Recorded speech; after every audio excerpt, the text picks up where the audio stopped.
Episode 5. When Silence Breaks.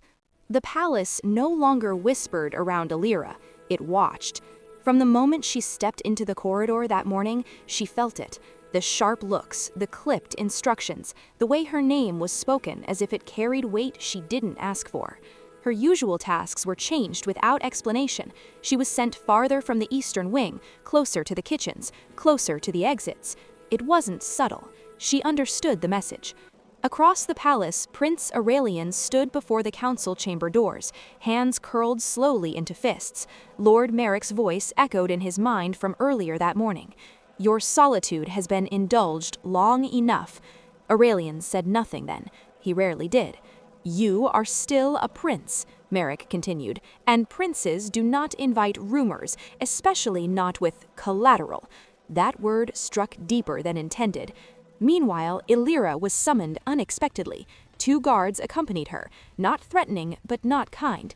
She was led into a narrow receiving room she'd never seen before.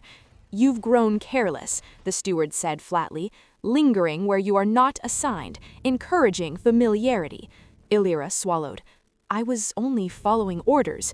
"Whose?" the steward asked. Silence. A pause heavy enough to mean something else had already been decided. "You will be reassigned, away from the eastern wing, effective immediately." Her chest tightened. "I didn't do anything wrong."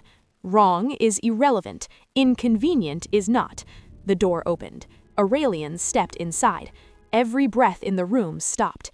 "She was where I asked her to be," he said. No anger, no raised voice, just truth. The steward stiffened. "Your Highness, she followed my instruction," Aurelian repeated. "If there was error, it was mine." The silence that followed was dangerous. "Very well," the steward said after a moment. "This will be noted." When the room finally emptied, Elira turned to him, shaken. "You shouldn't have done that," she whispered. Aurelian met her gaze. "I know. They'll come after you, or me." "They already have," he replied quietly. "I won't pretend otherwise." For a moment, neither spoke. "I couldn't stay silent, not this time." She searched his face, not for the prince, but for the man beneath the scars.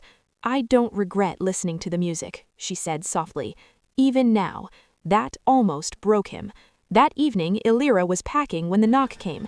"By order of the palace," the guard said, not meeting her eyes. "You're being reassigned. You leave this wing tonight." She stepped into the corridor, heart pounding. Down the hall, Aurelian stood frozen as she was escorted away.